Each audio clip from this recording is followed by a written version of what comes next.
We're live now. I'd like to welcome everybody to the first edition ever of the StreamYard Let's Talk Fishing podcast. This is my first time ever on StreamYard, so please,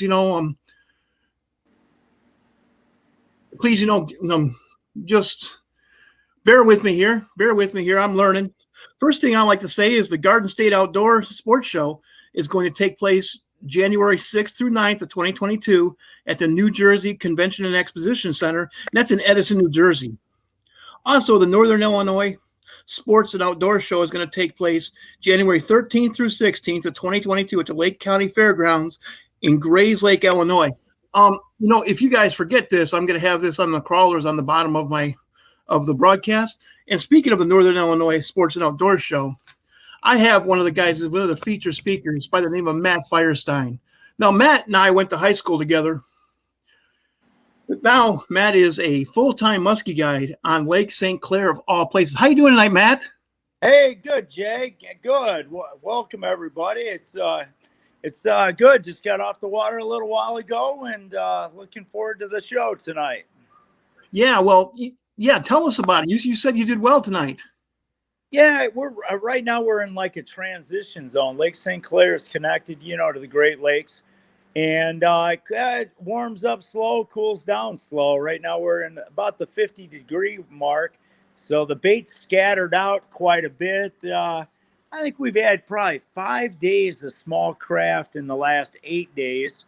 Yeah, it's crazy. So the lake's all mixed up, but it's really been, onesie twosies, and today we got into 6 muskies. The smallest was 6. 42-incher was the smallest, and we had the other 5 were over 44 inches. Up to Okay, we lost you there for a second. 49. So, and is that better? That's better.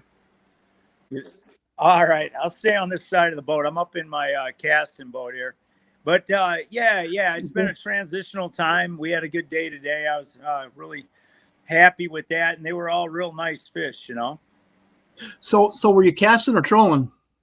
I was all trolling. I was on my 30-foot amberjack. I had 6 customs out, and the first.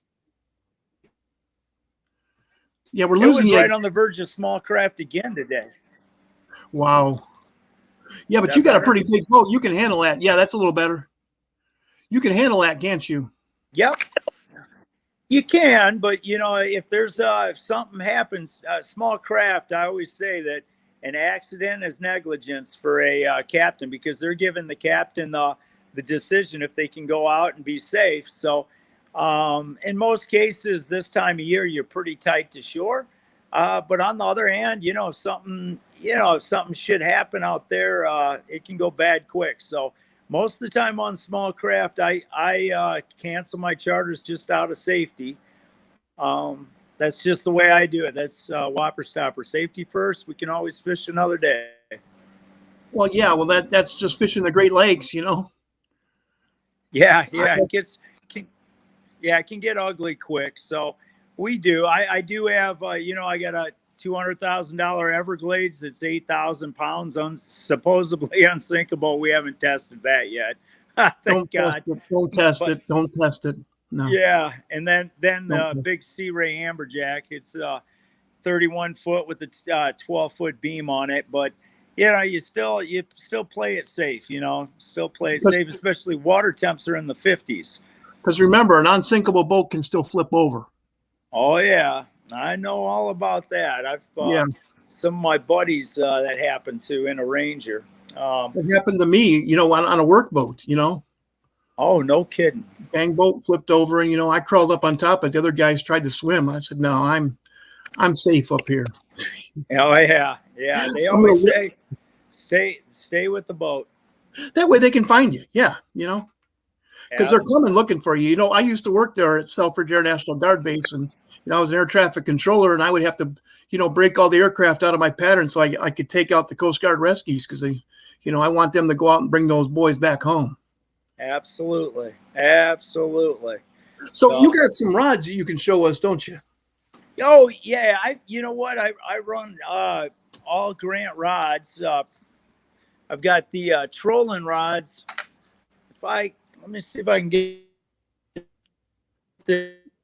Oh yeah, why don't you grab those rods and bring them over to us, because we're losing. If you move 2 feet, we can't hear you. We lose video. There you go. You're back. All right. Can you see that rod? Yeah, I can see it now. Well, it's coming in and out. Yeah, I've got they're the Grant trolling rods, and then I also run the Big Dog series casting rods, and then for my jigging charter for walleyes, I've got they're 5 foot. I think they're 5'11" and 6 foot jigging rods as well, and just phenomenal rods. I think my trolling rods are the best on the lake.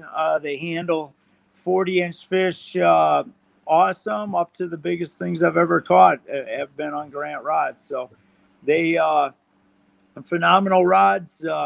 You buy them once and then you have them for the rest of your life. My wife bought me a Grant rod back in, I think, 1996, and I Wow. for muskies. So we're not throwing little stuff. And that I still use that today. It's more of a lighter end rod today compared to what we throw these days, and it's short too. Back when I started musky fishing, we were throwing 6 foot rods. Oh yeah, they were like pool cues, weren't they? Oh yeah. So she bought me a few years after I got started. She got me a musky rod. It was more of a bucktail rod, but I think it's 7 foot, and it's supposedly heavy action, but it's sort of not heavy compared to what rods are today. Boy, I bet your Grant rods that you have nowadays are so much lighter than that one you got in 1996. Oh, right. But those things, like I said, durability, quality, performance. I mean, they're phenomenal rods. Any one I've ever bought, from the jigging rods to the musky casting rods, to the trolling rods, all about it. Oh yeah, I don't know anything about musky rods, but I do know about bass rods and redfish rods. And man, I'll tell you what, I love my bass rods that he makes, particularly the finesse rods. I don't have his new series, which is the Fin S, but I do have the Cuda EXT, and that thing is just so light. I put a Daiwa reel on it, and it's just the lightest thing you could possibly imagine. Wow. I can cast with that thing all day, and even in the physical shape I'm in nowadays, right after the surgery, I can still cast that thing. Yeah, that's phenomenal. He does such a good job. So what are you using? What kind of baits are you using in the fall? I guess it is the fall time up there, correct? Yeah. Right now we're trolling wise, we're using blue water baits, boss shads, doing Ziggy baits, Nils baits, Jake baits from Drifter Tackle. Those are probably the bread and butter for the trolling gig. The fish, you never know with the water temp. I got one on a jointed bait today, but we're at the low 50s. Usually we're done with them. And as far as casting, it really depends where you're at, but this lake is primarily a rubber lake, so we're throwing pounders, Husky Medusas by Chaos Tackle, Musky Innovations, they're Bulldogs. Then we throw Bulldogs. There's something I've used, yeah. Yeah. We throw a lot of those, and then Water Wolf and Red October tubes are great in the rivers or in the lake, but I use them mostly in the rivers. Bondi baits, jigging this time of year are phenomenal. So I guess that would be and then of course, about 2 weeks ago, the spanky baits, bucktails were still really going good. I haven't thrown those lately a lot. I've been trolling the last week or so whenever I can get out with these small craft advisories. But that's it. They're transitioning to the bigger stuff. Okay, do you have any of those baits you can show us? Yeah, sure. Here's a let's see, a spanky bait. He's, Wow. yeah, that's a big double 10. He uses So you cast with that, right? yeah, oh, it's cast or troll. It's Wow. Are you yeah, trolling with like a some? Oh, like man, my brain is failing me now. well, if you're going to troll these, you got to have a ball bearing swivel in front of it just in case it slips. But the thing about spanky baits is that they use a 71 gauge wire going through. So you can catch, I've caught 10, 20 fish on one bait, uh, and it doesn't bend up the wires where it's unusable. Then cavitation on the blades. They use a 40 gauge blade, which doesn't cavitate. So you're running it at 4 miles an hour day after day, and they don't cavitate. And then I got most of my musky boxes are out. Oh, let's see, in the truck right now. I just got off the water, but I'll pull out. This is a typical Nils Master, if I can get it. This is Wow. Yeah, Wow. it's a Swedish bait of some sort. This color here is called 007. It's quite popular this time of year. And then, let's see if you can see in the background here. You see all these big baits? Oh yeah, I can see all those. Yeah. There's headlocks are really good by Duff Theory, Supernatural Baits. Kermit, good. They're musky magnets. You've got Dale Wiley's the Musky Killers. Ziggy, you come to Lake St Clair, Ziggy is the staple. They've got 12-inch Ziggies that are phenomenal, 7s, 6s, and 8s. And I don't have any of those laying out. I think I got a couple of the little ones here. Let me see.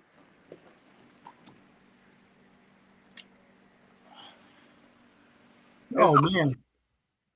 Uh-oh. So we seem to have lost him, guys. This is no big deal. I'll just invite him again, and he will come right back. This happens from time to time. This like I told you, this is a new thing for me. I will invite him again here, and then we will proceed with the podcast. Okay. I knew I shouldn't have asked him to move. Seems to me his cell service is about as good as mine, which means that he doesn't get much in the way of cell service. We'll see what's going on here. We will see what's going on here. He has not tried to get back with me yet. Here he is. Here he is. Him to the stream, and he is back. Hey, I got lost in outer space there, it looks like, showing off all my hot baits. But yeah, this time of year, the blue water baits, Boss Shad, Ziggy's, Nils, Jake's, then your headlocks, matlocks, those are pretty much staples for the trolling out here. And then the rubber for the casting in many cases. So it's not to me, it's not rocket science because I've been here, a long time. And it seems like it always boils down to the same old. Sometimes you'll get on to, a little bit of where some baits come on for a little while. But that's the bread and butter, really. Okay. So you just have a few go-to baits that you use, it sounds like. Well, when I say that, like the Nils, I probably got on the boat at any time, maybe 50 or 60 of them. The Ziggies, maybe 100. Sure. The headlocks, roughly $100 a piece. I probably got 30 of them. Wow, you got $3,000 worth of headlocks, huh? Way more than that. I've got way more than that. I keep them in the barn here. The ones I use, I take on the boat. But then you look at like Donato's custom baits. They're expensive stuff, but you can have them for a lifetime. And sometimes they trigger big fish. So you just try to keep. Sometimes they're on style, Jay. It's style, and they may want the nils. It's more of a not much. It's not real erratic. It's real subtle. It's a subtle motion. They may want a grandma bait, so you want every color of grandma you can. You want every color of nils. Some days they want orange bellies, some days yellow bellies, sometimes brown. Sometimes a perch pattern works best, and they'll hit it in any style. And sometimes it's just the ziggies. So every one of the baits, I look at them like tools. Really. Every different style is like a tool, from jointed to straight, big to little, baits that run high, run low. Like if I was going to go structure trolling out over weeds, I can't have baits that are going to run real deep, say like, plows or some of the deep diving wily baits and stuff like that. I've got to have stuff like Leo shads that can get over the shallow invaders, wily killers. So it's really like if I go out shallow water fishing, I've got whole different tackle boxes than what I do when I'm open water trolling out in the lake. Sure. So how many rods would you typically have out when you're trolling? No matter what, I get 3 rods per person in Michigan, 2 rods per person in Canada. So I'm going to run the max. So, okay. Yeah, I would say you're allowed to fish in Canada again now, huh? Pardon me? You're allowed to fish in Canada again? Yeah. August 5th. I think it was August 5th or August 9th. They let us back in. So we can go across and, man, I tell you, it was sure nice to see all our old buddies, that we used to fish right next to and we did tournaments with. And, we shared musky clubs. Like I'm part of the Bell River Muskies Canada Club. And a lot of those guys are very supportive of our clubs over here in the States as well. So, man, I sure was happy. Now they're doing a tagging study on Friday. Now, I think a week from Friday, they're doing a tagging study, or maybe it's this Friday actually. And we won't be able to participate because, the COVID protocols that the governments have in place. But at least we get to fish out there with our buddies on that side of the lake. Sure. That must be good. So speaking of the Northern Illinois Sports Show, you're going to be there, aren't you? Yes, absolutely. Yeah, I'll have a booth there, and I hopefully get a chance. I'm supposed to do some seminars, and there you go. Come up and check out our product. We're on Lake St Clair, Southeast Detroit. We got great flights in and out. World-class muskie, walleye, bass. It's a phenomenal city, and it's a phenomenal fishery as well. And so I'll be up there advertising that stuff, and I'll also be, trying to help the muskie guys that might want to learn something through some of our seminars. So why don't you give us a teaser what you're going to be talking about? You know what? I really haven't thought about it, but generally at these shows, all-purpose shows, we'll talk, about the basics of casting on Lake St. Clair, it's 270,000 acres, 267,000 acres. Yeah, it's got... how much fun is that?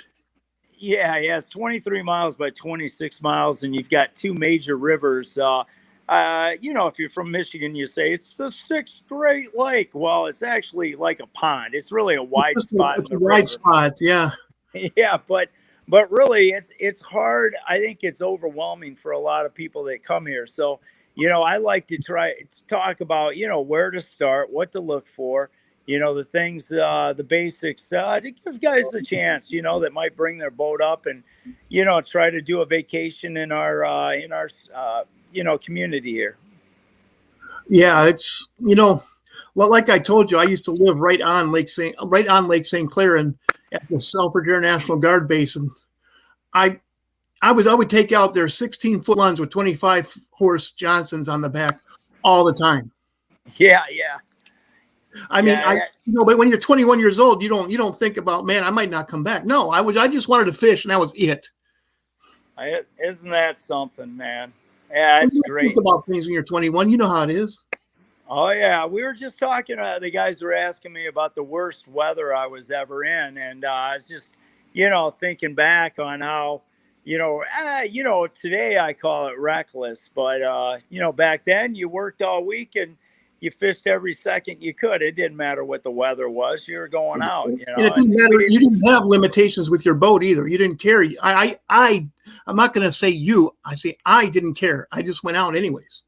Yep. Yeah, I was the same way. And back then we didn't have like a lot of those smaller boats too. The ship to shore radios would get broke right off the bat because water would get all over them. They didn't have them. They didn't, Selfridge International Guard Base rented us these boats, but they didn't have that. They didn't have ship to shore.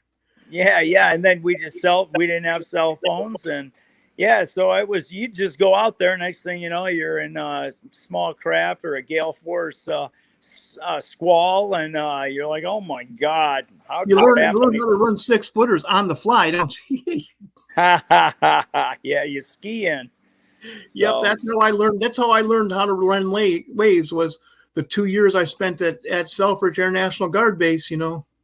I just, man, I was stressed out. Everybody else would spend all their money drinking. I wanted to spend my money renting boats.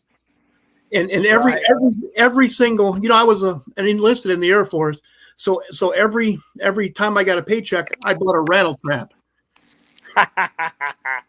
That's pretty cool. I didn't have any idea how to catch muskies.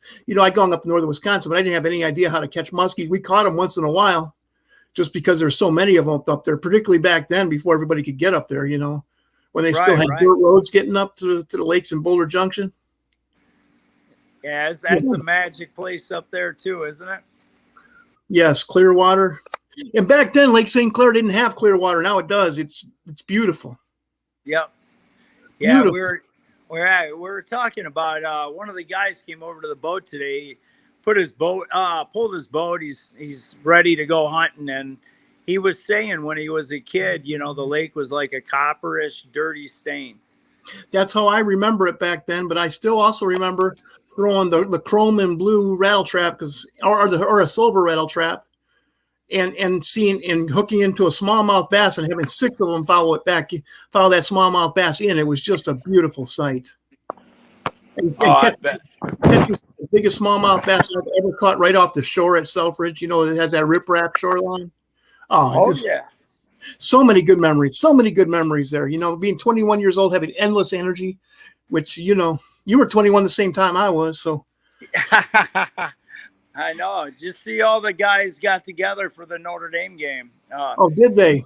Yeah, Meredith and Obenoff, I think, and Brian Fox. Pardon me? Brian Fox and Greg Humstead. Yeah, I think Fox was there. I seen him in a picture. So, yeah, those guys are doing good out there back in the Bend. Yep, I missed that place with the St. Joe River right there, man. Smallmouth bass, walleyes, steelhead. What a fun place, man. Yeah, it's a neat place. It was a good place to grow up. Sure was. Good place to go to high school. Yeah, for sure. That's not much for muskies down there. They got Webster and Barbie and a bunch of lakes down that way that they do. I do a tournament every year for the Indiana Classic, and it's a tournament in generally I think it's second week of May this year, but all the proceeds go to stocking Indiana lakes. And the guys that run it are all my buddies, like the Musky Bumper. They do the bump boards for Musky bump boards. I don't know. You probably seen them if you'd ever see them. Matter of fact, you know what? I got one right here. They do walleye bump boards and musky bump boards. But let me see if I can get this. See that bump board? Yeah, I do see the bump board. Wow. Yeah, they do. Yeah, the guys that do that, and then Stealth Tackle, another a staple in the musky community. They sponsor this event. They bring in speakers. do all sorts of raffle. Great companies raffle off all their stuff, and all the money goes towards stocking the lakes. There you go. There you go. Yeah, pretty cool. That way, the guys, the people in Indiana have, decent musky fisheries right in their backyard. Yeah, that's the way Illinois used to do it, but I'm not here. I don't know. I left Illinois years ago. Yeah. I still have some fond memories, like fishing alongside. I think it was your nephew I used to fish with once in a while. Yeah, Scotty. Scotty. Yeah, good, he's doing good. Good kid, man. Good kid. Oh yeah, he loves fishing. He was what was he doing the other day? I think he was steelhead fishing. He lives up in Dowagiac. Okay. So, yeah, he's got a house there, and then he's still fishing like crazy. He came out and him and I fished we took a vacation about a week long. I think we did a tournament, and then we did 5-6 days in a row up on the St. Clair River, just playing around up there. So, guys, this was doing good.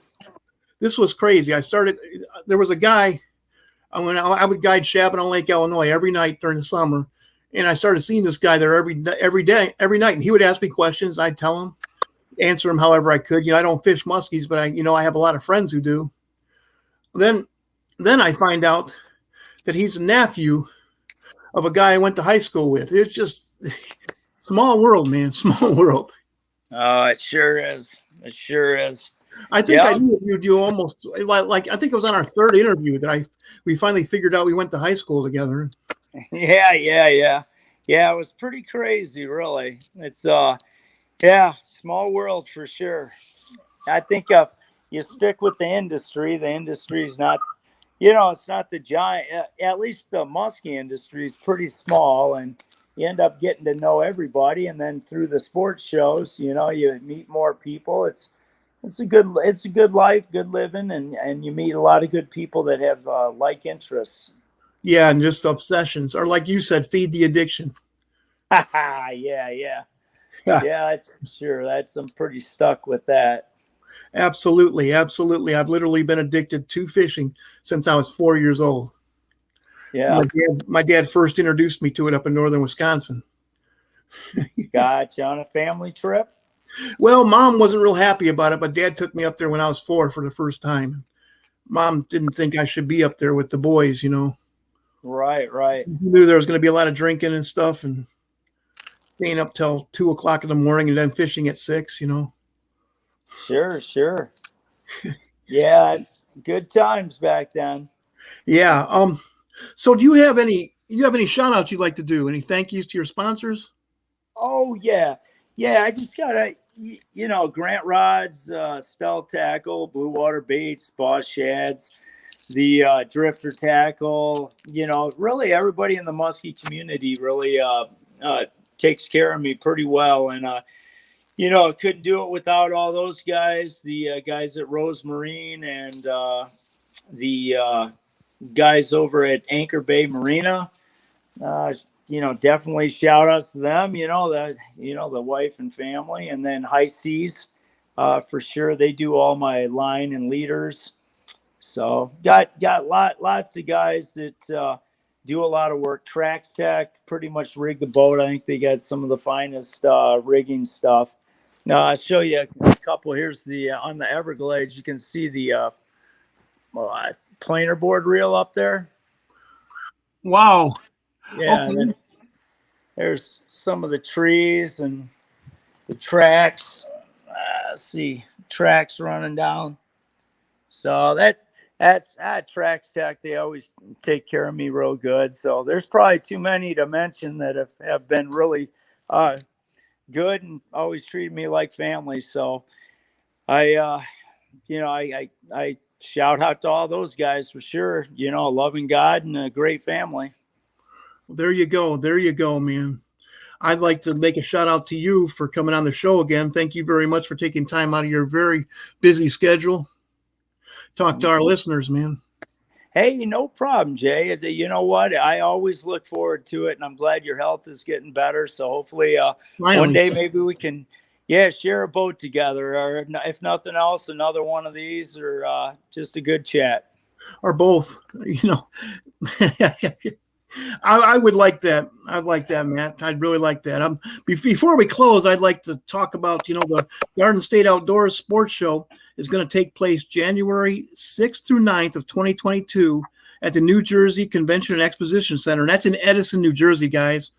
More information at osgshows.com. The Northern Illinois Sports and Outdoors Show will take place January 13th through the 16th of 2022 at the Lake County Fairgrounds in Grays Lake, Illinois. More information, ilsportshow.com. And speaking of the Northern Illinois Sports and Outdoors Show, none other than Matt Firestein will be there speaking. Excellent. Thank you very much, Jay. And thank you as well. And with that, I'm going to say good night. Good. Okay, guys.